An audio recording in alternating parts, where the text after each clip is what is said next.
Bienvenue dans cette nouvelle édition du QG Week-end sur Africa 24. Au sommaire de l'actualité, 8 accords couvrant plusieurs secteurs ont été signés entre le Burkina Faso et la République islamique de l'Iran dans le cadre de la commission mixte de coopération entre les deux pays qui a eu lieu le lundi 2 octobre à Ouagadougou. Une étape significative permettant la consolidation de la coopération entre les deux nations. Les armes chimiques responsables de 50% des décès violents, un constat qui préoccupe les États partis à la Convention sur l'interdiction des armes chimiques de la région Afrique qui se sont réunis le 3 octobre dernier en Algérie dans le cadre de l'exercice Chemex Afrique. Et puis, la contrebande de cacao coûte chaque année près de 70 milliards de francs CFA au Cameroun. Pour rompre avec cette pratique criminelle, les autorités envisagent de mettre en place un cadre réglementaire plus rigoureux pour l'industrie du cacao. Mais d'abord, au Sénégal, le président Macky Sall a procédé à la dissolution du gouvernement d'Amadouba ce vendredi 6 octobre. La présidence sénégalaise a indiqué par le biais d'un communiqué, je cite, que la composition du nouveau gouvernement sera bientôt publiée. Le président sénégalais a toutefois reconduit Amadouba en tant que Premier ministre de ce nouveau gouvernement. Rappelons que Amadouba, en poste depuis septembre 2022, est le candidat de la coalition au pouvoir Benno Bokk Yakaar à la présidentielle de 2024. Il devra donc concilier sa casquette de Premier ministre et celle de dauphin du président sortant au cours des 5 prochains mois. Je le disais donc en titre de ce journal, 8 accords de coopération ont été officiellement signés entre le Burkina Faso et la République islamique de l'Iran dans le cadre de la première session de la commission mixte de coopération entre les deux pays qui a eu lieu ce lundi 2 octobre à Ouagadougou. Pour rappel, le président burkinabé avait soumis 14 accords de coopération qui touchent notamment à plusieurs secteurs, parmi lesquels l'éducation, la sécurité ou encore la défense, un sujet de Marie-Raphaëla Ntolo. Nouvelle étape dans la coopération entre le Burkina Faso et l'Iran. Les deux pays ont tenu du 2 au 6 octobre 2023 la première session de leur commission mixte, un rendez-vous qui a permis d'examiner l'état de la coopération entre le Burkina Faso et l'Iran en vue d'aboutir à la signature de nouveaux partenariats. L'Iran est dans une stratégie de diversification de ses partenaires. En crise déjà avec l'Occident par rapport à son programme du nucléaire et en compétition avec l'Arabie Saoudite dans les pays du Golfe, l'Iran aujourd'hui à la recherche de nouveaux débouchés, notamment en Afrique subsaharienne.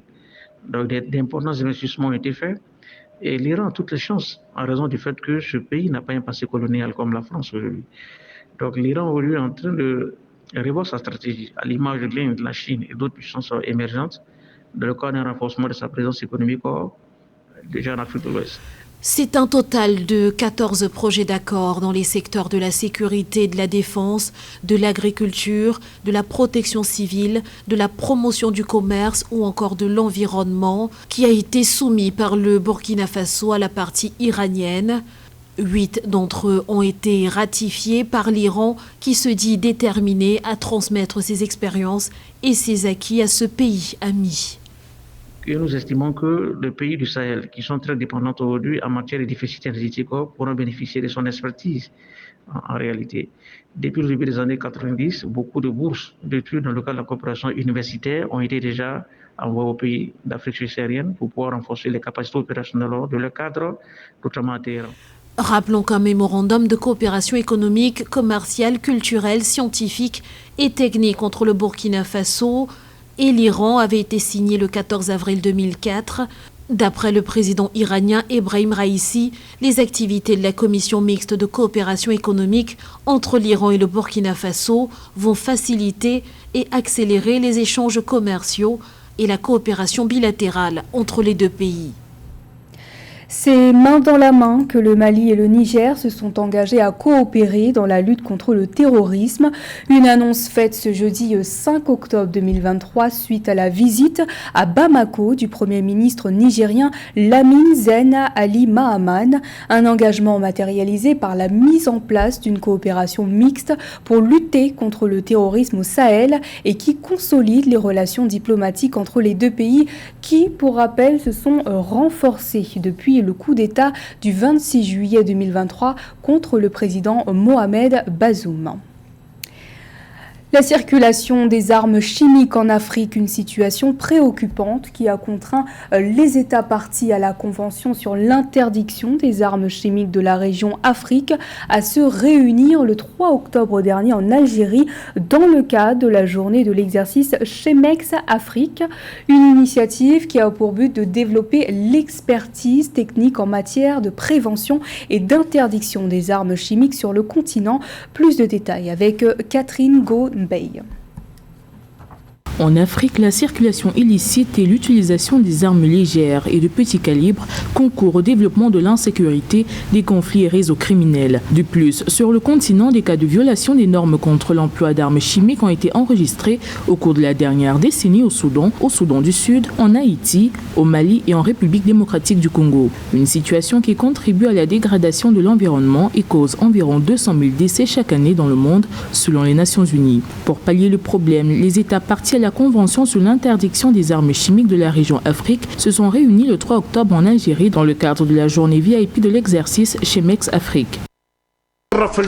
L'Algérie est honorée d'abriter cette importante manifestation et apprécie à sa juste valeur l'initiative conjointe prise par nos autorités nationales et le secrétariat technique de l'organisation pour renforcer et développer l'expertise technique en matière de prévention et d'interdiction des armes chimiques au profit des États partis à la Convention sur l'interdiction des armes chimiques de la région africaine.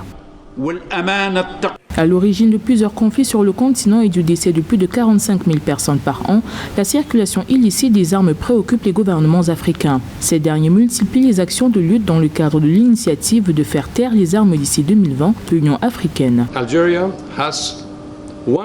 Je voudrais conclure en saluant le professionnalisme dont ont fait preuve tous les participants au Chemex Africa. L'Algérie a une fois de plus accepté de prendre le leadership de la diplomatie et du multilatéralisme de cet événement si bien suivi et si réussi. Le programme Chemex Afrique s'inscrit dans le cadre de la mise en œuvre de l'article 10 de la Convention sur les armes chimiques pour le secrétariat technique de l'OIAC. Au programme de cet exercice, le premier de son genre en Algérie et en Afrique, des formations avancées en matière de protocole d'intervention en cas d'attaque ou d'incident chimique avec utilisation de moyens sophistiqués de reconnaissance, de détection, d'échantillonnage, de décontamination et d'évacuation sanitaire. Un fruit sec et exotique dont beaucoup raffolent, la noix de cajou a le mérite de satisfaire les palais, d'autant que son prix de vente est en baisse de 5% au Mozambique. Toutefois, cette baisse met dans l'inconfort les producteurs de ce fruit sec dans ce pays, qui est le 4e producteur africain de noix de cajou, Catherine Gombey. Au Mozambique, pays ayant accueilli la première usine de transformation d'anacarde du continent en 1960, la noix de cajou est l'une des principales cultures de rente du pays. Plus de 40% des agriculteurs mozambicains, soit plus d'1 million de familles, cultivent et vendent de la noix de cajou et le secteur de la transformation emploie plus de 8000 personnes dans le pays, selon des données officielles.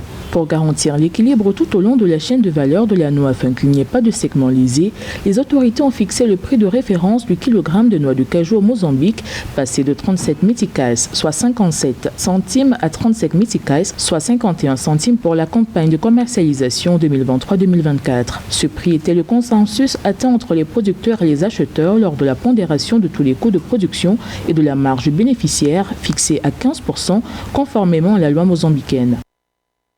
Le prix de la noix de cajou est correct aujourd'hui. Avant, nous vendions le kilo à 50 centimes. Maintenant, il est proche d'$1, ce qui est mieux. Avec des exportations de noix de cajou chiffrées à 53 millions de dollars au premier semestre 2023, le Mozambique subit l'influence des pays importateurs sur le prix du marché. Lors de la campagne agricole 2021-2022, selon les données du gouvernement, les producteurs de noix de cajou ont reçu un revenu brut de 5,7 milliards de meticais, équivalent à environ 90 millions de dollars. La recette provenant de l'exportation d'amandes, de noix de cajou transformées et de noix non transformées se sont élevées à 107 millions de dollars. Dans notre cas, cela n'a pas été évident. L'industrie s'est effondrée. Aujourd'hui, la situation est revenue à la normale. Oui, notre vie est meilleure, mais nous devons soutenir l'industrie. Au Mozambique, la production de noix de cajou est considérée comme stratégique pour l'économie. En mai 2023, le Parlement mozambicain a adopté en première lecture un projet de loi gouvernementale sur l'industrie de la noix de cajou annulant les politiques imposées par la Banque mondiale qui, à la fin des années 1990, ont failli détruire l'industrie. Le Mozambique est le 4e producteur africain de noix de cajou avec une production annuelle estimée à 160 000 tonnes. Un cadre réglementaire plus rigide pour l'industrie du cacao, c'est ce qu'envisagent de mettre en place les autorités camerounaises en raison de la contrebande du cacao. Des exportations frauduleuses ont été constatées principalement vers le Nigeria, ayant entraîné des pertes estimées à 70 milliards de francs CFA pour l'année 2022-2023. Les détails avec Nana Kamsukom. Au Cameroun, la contrebande de cacao a augmenté ces dernières années en raison du conflit armé dans les 2 régions anglophones. Pour pallier le problème, le gouvernement travaille à l'élaboration d'une nouvelle réglementation de lutte contre la vente illicite des fèves de cacao, notamment vers le Nigeria. Selon le ministère camerounais du Commerce, ce trafic est évalué à environ 30 000 à 60 000 tonnes de cacao ainsi exportées illégalement dans ce pays. Pour le seul exercice 2022-2023, les pertes de l'État du Cameroun sont annoncées à hauteur de 70 milliards de francs CFA. D'abord, la contrebande est l'une des raisons pour laquelle il est devenu très difficile pour nous de récolter annuellement du cacao en dessus de 300 000 tonnes métriques. Ça réduit les revenus du gouvernement parce que la majorité des entreprises ou des particuliers qui exportent sans payer les taxes de sortie ou les douanes ne contribuent pas directement à l'économie camerounaise et alors ceci a un impact sur le rendement et les revenus du gouvernement et leur capacité d'investir dans l'économie locale.